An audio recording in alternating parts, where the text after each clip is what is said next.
मित्रों नमस्कार। ज्ञान मास्टरमाइंड में आपका स्वागत है। मित्रों, हम इस चैनल के माध्यम से हम हमारे जो भारतीय और खासकर जो सनातन परंपरा है, सनातन की विरासत है, उसके बारे में आपको जानकारी दे रहे हैं। हमने ऋषि मुनियों के बारे में बताया, हमने ऐसे कुछ रहस्यमय मंदिरों के बारे में बताया और ऐसे ही कुछ वनस्पति भी हैं जो रहस्यमयी हैं। वो क्या है, उनका क्या रहस्य है, उनका अर्थ क्या है, इस बारे में हमारे शोधार्थी डॉक्टर प्रतीक मिश्र जी से बात करेंगे। डॉक्टर साहब, आपका बहुत बहुत स्वागत है। अभी तक आप बता रहे थे मंदिरों के बारे में, ऋषि मुनियों के बारे में, आपने मंदिरों के बारे में बताया। तो आज आप कुछ ऐसे ही वनस्पतियों के बारे में बताने जा रहे हैं। वो कौन से हैं और उनका रहस्य क्या है? अपने सनातन धर्म में 5 बट वृक्ष की बड़ी मान्यता है। यूँ तो पृथ्वी पर करोड़ों पौधे हैं जी। लेकिन उनमें से कुछ पौधे ऐसे हैं जो कि हजारों वर्षों से जिंदा है। माना जाता है कि वो अमर है। और इतना ही नहीं, बड़े चमत्कारी हैं। उनके के साथ कई प्रसंग, हमारे जो है सनातन धर्म के कई प्रसंग भी जुड़े हुए हैं, बड़े रहस्यमयी हैं। और कुछ पौधे तो ऐसे हैं, कुछ पौधे क्या है मैं बताऊंगा आपको आज 5 बट वृक्ष के बारे में। और वो 5 बट वृक्ष में एक बट वृक्ष ऐसा भी है जिस पेड़ से राधे राधे की आवाज आती है। जी, बहुत ही चमत्कारी है।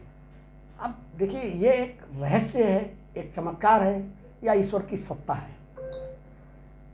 और ये बट वृक्ष हमारे यहाँ जो है, इनको ब्रह्मा, विष्णु और महेश का प्रतीक माना जाता है। अब आप कहेंगे बट वृक्ष में कहाँ? देखिए, एक तो हमारी जो परंपरा है, जो हमारी, वो हम प्रकृति सत्ता को सबसे ज़्यादा महत्व देते हैं। हम प्रकृति की पूजा करते हैं और इसीलिए चूँकि पौधे या वृक्ष जो है वो उस प्रकृति सत्ता का ही एक हिस्सा है और अभिन्न हिस्सा है। तो उस हिसाब से ये ब्रह्मा और विष्णु महेश के कैसे प्रतीक हैं।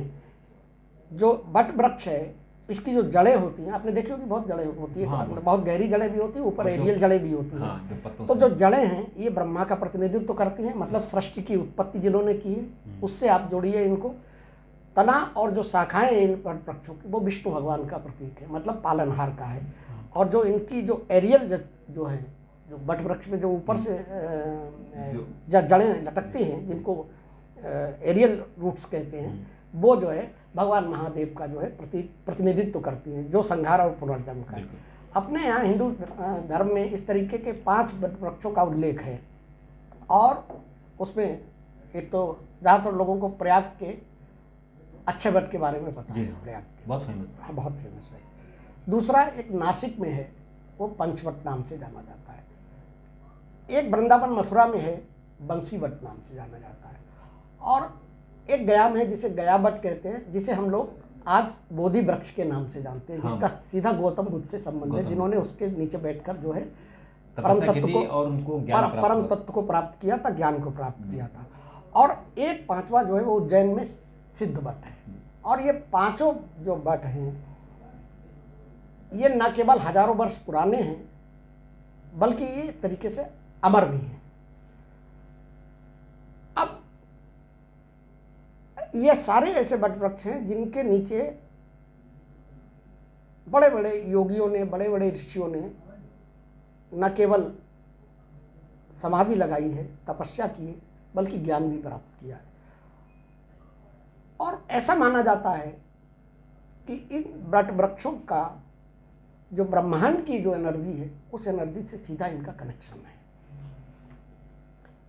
प्रयागराज के बट वृक्ष से शुरू करते हैं। प्रयागराज में जो है जी, जो बट वृक्ष है उसे अच्छे बट कहा जाता है।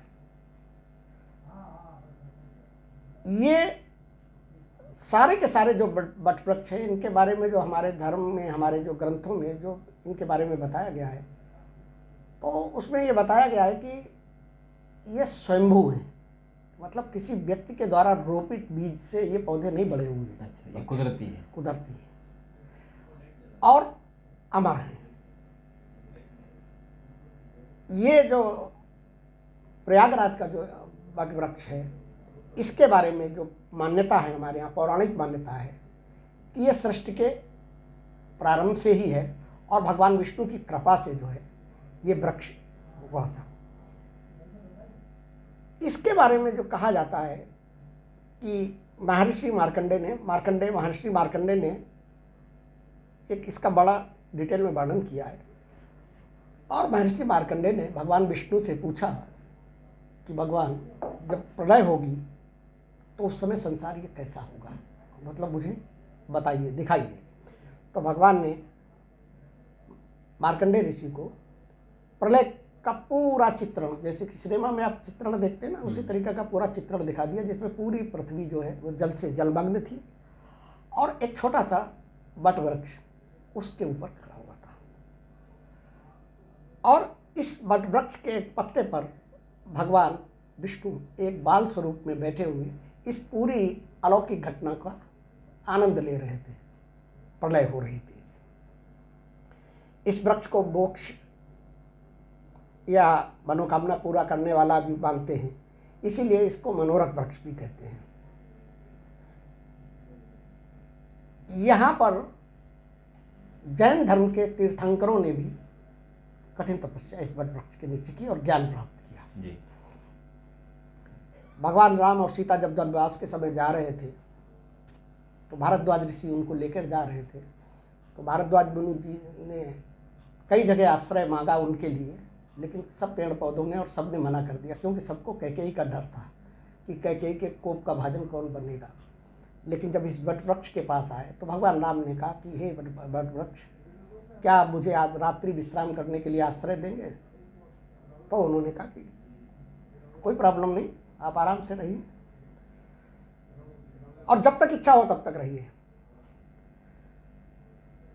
वट वृक्ष की बात सुनकर भगवान राम ने कहा कि इस तरीके के व्यक्ति अभी तक हमको नहीं मिले जिन्होंने इतनी आसानी से आश्रय देने की बात की हो। और वो खुश हो गए। उन्होंने खुश होकर इस वट वृक्ष को वरदान दिया कि आज से आप वट वृक्ष नहीं, अक्षय वट हो जाओ। अक्षय मतलब जिसका क्षरण न किया जा सके, मतलब अमर हो गए। हाँ, जिसका कि नुकसान न किया जा सकता हो। और उन्होंने साथ में ये भी आशीर्वाद दिया कि इसके नीचे जो भी थोड़ा समय भी बिताएगा या जो आपके दर्शन करेगा उसकी सारी मनोकामनाएं पूरी होंगी और वो मोक्ष को प्राप्त होगा। इस वट वृक्ष का महत्व तो आप इससे भी समझ सकते हैं कि संत कबीर समेत कई संतों ने यहाँ पर जो है बैठकर ध्यान लगाया और अपनी तपस्या की। अक्षय वट वृक्ष के बारे में, इसकी कितनी आयु है इसके बारे में कोई वैज्ञानिक प्रमाण नहीं है, लेकिन जो पुरातत्व के वैज्ञानिकों ने जो शोध की है उससे जो निकल कर आया उसका मानना है कि ये ईसा पूर्व 3250 का है। अगर उस हिसाब से आप कैलकुलेशन करेंगे तो ये लगभग 5267 वर्ष पुराना है। हमारे पुराणों के हिसाब से देखा जाए तो वो 10,000 वर्ष के करीब पुराना है।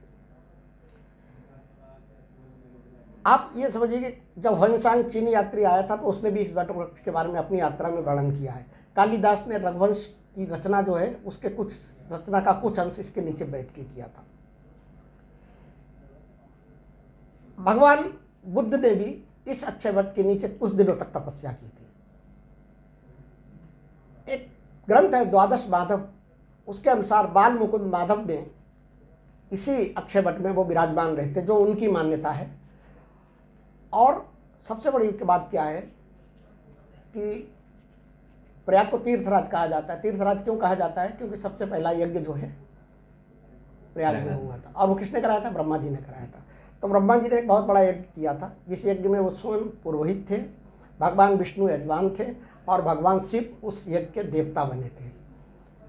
तब उन्होंने, मतलब जो पुराणों में है, तब उन्होंने तीनों देवताओं ने अपनी शक्ति पुंज के द्वारा इस वट वृक्ष का उल्लेख किया था। अब देखिए, इसकी महिमा इतनी ज़्यादा थी कि इसको जो अपने आक्रमणकारी थे मुगलकालीन, उन्होंने इसको कई बार नष्ट करने का प्रयास किया। और आप आज भी देख सकते हैं कि जब प्रयागराज के उस वो किले के अंदर अब है और जनरली खोला नहीं जाता है, कुंभ के दौरान उसको खोलते हैं, उसके दर्शन करते हैं। तो अगर आप वहाँ पर देखेंगे तो वहाँ पे उस वट वृक्ष में तमाम तांबे के और पीतल के बड़े बड़े तवे जैसे ठुके हुए, ये सब मुगल सम्राटों ने ठुकवाए थे कि कहीं से कि इसमें से कोई अंकुरण ना हो पाए। लेकिन उसके बाद भी अंकुरित हो गया। औरंगजेब ने बहुत प्रयास किया इसको नष्ट करने का। उसने इसको खुदवाया, जलवाया, इसकी जड़ों में मट्ठा डाला, मट्ठा नहीं डाला तो तेजाब डाल दिया। उसके बाद भी अक्षय वट आज भी विराजमान है, आज भी हरा भरा है। अगर आप देखे जाके मुगल काल में भी औरंगजेब ने किया, और उससे पहले खुलासत उत्खीप वंश था, उन्होंने भी 1693 में इसको नष्ट करने का उल्लेख किया। लेकिन उसके बाद भी ये जो है अभी भी हरा भरा है, और अभी ऐसा माना जाता है कि उसके नीचे दूसरा नंबर पे जो वट वृक्ष है वो है बोधि वृक्ष। ये गया से 17 किलोमीटर दूर है, जो बौद्ध तीर्थ स्थल है, आप जानते हैं। इसी बोधि वृक्ष के नीचे भगवान बुद्ध को ज्ञान की प्राप्ति हुई थी। इस यहाँ पर सिद्धार्थ गौतम ने ज्ञान प्राप्त कर, तो यहीं से सिद्धार्थ जो है वो बुद्ध बन गए, भगवान बुद्ध बन गए। सिद्धार्थ इसी पे के नीचे, बोधि वृक्ष के नीचे बन गए थे। बौद्ध धर्म के अनुयायियों के लिए आज ये सबसे बड़े तीर्थ स्थलों में से एक माना जाता है। इसे गया बट क्यों, गया बट भी कहते हैं। हमारे अपने सनातन धर्म में इसका बड़ा महत्व है, क्योंकि इस बट के पास ही, गया में आपको पता है कि पितर पिंडदान, पितरों को संतुष्ट करने के लिए पिंडदान किया जाता है। तो इस वृक्ष के नीचे ही पिंडदान करना बड़ा लाभकारी और पुण्यदायक माना जाता है। इसकी जो कहानी है, इसके बारे में जो बताया गया है कि ब्रह्मा ने स्वर्ग से बीज लाकर इसका वृक्षारोपण किया था। अब देखिए, इसके मगध की श्रेष्ठ धरोहर है विष्णुपद मंदिर और ब्रह्मयोनि पर्वत। उनके साथ साथ शक्तिपीठ महामाया मंगला गौरी की एक सीध में जो है प्रपिता महेश्वरी मंदिर, रुक्मणी तालाब, गदालोल, दधिकुल्या और मधकुल्या तीर्थ वेदी जो है वो भी यहाँ पे है। इसकी जो इसके बारे में, इस गया बट के बारे में जो कहा गया है, त्रेता युग में भगवान राम, लक्ष्मण और सीता जब वनवास के दौरान थे तो श्राद्ध करने के लिए इस स्थान पर आए थे, और भगवान राम श्राद्ध का सामान लेने चले गए, जिसकी वजह से उन्हें देर हो गई। और पंडितों ने बताया, पुरोहितों ने, कि वो समय निकला जा रहा है। तो वो आपको वो कथा पता होगी कि वहाँ पर उनकी अनुपस्थिति में कि ये मुहूर्त न निकल जाए, माता सीता ने दशरथ का पिंडदान किया था। जी। अब देखिए, उसी दौरान जो है माता सीता ने फल्गु नदी, गाय, बटवृक्ष और केतकी, इन सबको साक्षी मानकर पिंडदान कर दिया था। भगवान जब लौटे तो उन्हें विश्वास नहीं हुआ कि ऐसा भी कुछ हुआ होगा, तो उन्होंने कहा कि इन सबसे पूछा, आप इन सबसे पूछा। सबने आकर जो है मुकर गए, सब झूठ बोल गए। नतीजा क्या हुआ, खाली एक बट वृक्ष ये जो था, इसने सत्य बोला। इसने कहा कि हाँ, माता सीता ने पिंडदान किया है। सीता माता उसमें क्रोधित हो गए। उन्होंने फल्गु नदी को, आपको पता है कि कह दिया बिना पानी की नदी अदृश्य हो जाए, अदृश्य हो जाए। वो फल्गु नदी आज भी जमीन के नीचे बहती है। ठीक है, अगर आप खुदाई करेंगे तो नीचे केतकी के फूल को कह दिया कि तुम्हारा किसी पूजा में उपयोग नहीं होगा, और गाय को कह दिया कि तुम जो है गौ माता जरूर हो लेकिन जूठी जो है, जूठी और विष्ठा, ये सब चीजें खाओगी, इसके लिए अभिशप्त हो जाओगी। तो ये जो है गया के बारे में माना जाता है कि पहले वहाँ पर 360 वेदियाँ हुआ करती थी जहाँ पिंडदान किया जाता है, लेकिन अब वहाँ पर 48 ही बची हैं। और जो वहाँ की प्रमुख वेदी है वो एक विष्णुपद मंदिर है, और अक्षय वट के किनारे यहाँ पर पिंडदान जो लोग करते हैं उसमें जल्दी जो है आत्मा पितरों को मुक्ति का मार्ग खुलता है, ऐसी मतलब माना जाता है। तीसरा देखिए, आपको जो तीसरा वट है, वट वृक्ष है, उसका सीधा संबंध भगवान श्री कृष्ण से है। उसे कहते हैं बंसी वट। ये ब्रजमंडल के जंगलों में स्थित है, और भगवान श्री कृष्ण, कहा जाता है कि भगवान श्री कृष्ण यहाँ रासलीला करते हैं। यमुना के किनारे ये बंसी वट है। यहाँ पर भगवान श्री कृष्ण ने कई राक्षसों का वध भी किया था। इसका नाम बंसीवट पड़ा, इसके पीछे एक बड़ी रोचक कहानी है। और रोचक कहानी क्या है कि वट वृक्ष था, बरगद का पेड़ था, उसकी शाखाओं पर बैठकर भगवान श्री कृष्ण बंसी बजाया करते, तो इसलिए इसका नाम जो है बंसीवट पड़ गया। और यही कभी कभी क्या होता था कि भगवान श्री कृष्ण जो है रात में यहाँ राधिके राधिके राधिके ये पुकारते थे, और सखियों के आ जाने पे बंसी वट के नीचे वो रासलीला भी करते थे। माना जाता है कि आज भी इसकी शाखाओं से और इसके तने से अगर आप कान लगाकर सुने, जैसा कि वहाँ के लोग बताते हैं, तो अभी भी राधे राधे की आवाज़ आती है। ठीक है ना। अब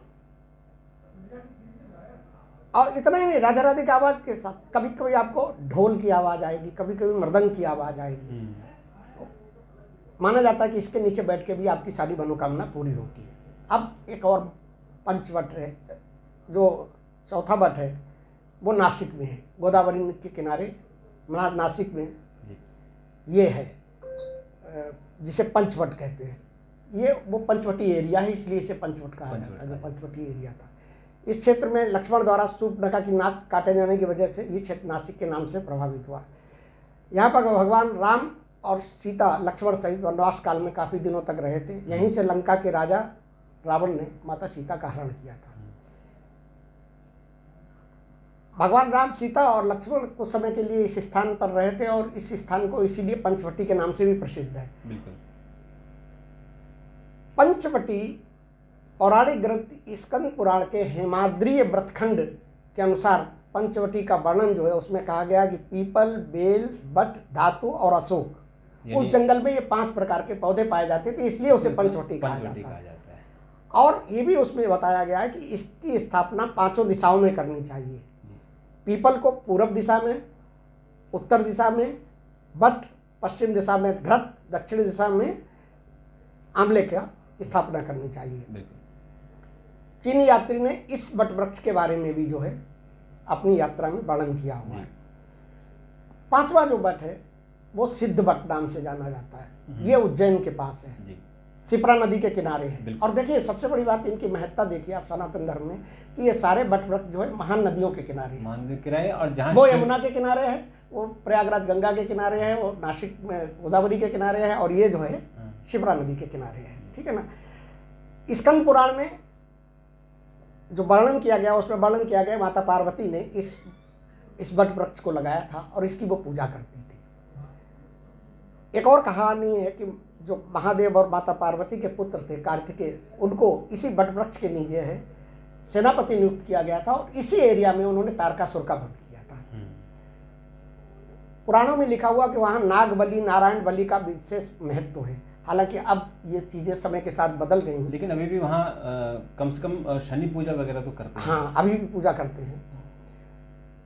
माँ पार्वती ने शिव को पति के रूप में प्राप्त करने के लिए इसी वृक्ष को लगाया था और तपस्या की थी, और माता की तपस्या से प्रसन्न होकर भगवान शिव ने उन्हें पत्नी के रूप में स्वीकार किया था। और इतना ही नहीं, उनको ये वरदान भी दिया था कि जो कोई इस बट वृक्ष पर दूध चढ़ाएगा उसे मेरा आशीर्वाद मिलेगा और पितरों की मुक्ति होगी। तो ये मतलब इस तरीके के रहे। अब कुछ ऐसे भी वृक्ष हैं जो कि और भी प्राचीन है, जैसे कि एक आंध्र प्रदेश में दुनिया का सबसे बड़ा बट वृक्ष पाया जाता है जिसका नाम है थिबम्बा मारिम्मम बट वृक्ष। ऐसे ही कलकत्ता के बॉटनिकल गार्डन में एक 50 साल से अधिक पुराना बरगद है जिसको कि हम लोग देखते भी हैं और उसके बारे में भी रिसर्च चल रही है। इन सारे जितने भी बट वृक्ष हैं इनके बारे में वैज्ञानिक शोध कर रहे हैं और शोध करने के बाद जो है पता लगाने की कोशिश कर रहे हैं कि ऐसा क्या है कि हजारों साल से जिंदा है और हमारे रहस्य है, रोमांच है और चमत्कार है। तो ये तो डॉक्टर साहब ने बहुत ज़बरदस्त जानकारी दी, क्योंकि हमारे जो वृक्ष हैं, ये वट वृक्ष हैं, वो हमारे सनातन से जुड़े हुए हैं, हमारी कहानियों से जुड़े हुए हैं और उसके बारे में हमारे लोगों को पता नहीं होता है। लेकिन ये आज आपने जो बात बताई है, ज़रूर ये हमारे लोगों को उनकी जानकारी मिलेगी और वो इन वृक्षों को के दर्शन करने भी जरूर जाएंगे। जब और मैं एक चीज़ बताऊँ, मैं आपको एक दिन बताऊँगा, और एक हवा में उड़ता हुआ वृक्ष जो आया है वो मध्य प्रदेश में है, वो जैनियों का सबसे बड़ा तीर्थ स्थल है, उसके बारे में आपको अगली बार बात करेंगे। तो डॉक्टर साहब आज आपने बहुत अच्छी जानकारी दी, आपका बहुत बहुत धन्यवाद। और मित्रों, चैनल को आगे बढ़ाइए, अगर आपने सब्सक्राइब नहीं किया तो सब्सक्राइब कीजिए और नए बच्चों को, नई हमारी युवा पीढ़ी उन तक जरूर पहुँचाइए। आज के लिए इतना, कल फिर आपसे मुलाकात होगी, तब तक के लिए नमस्कार।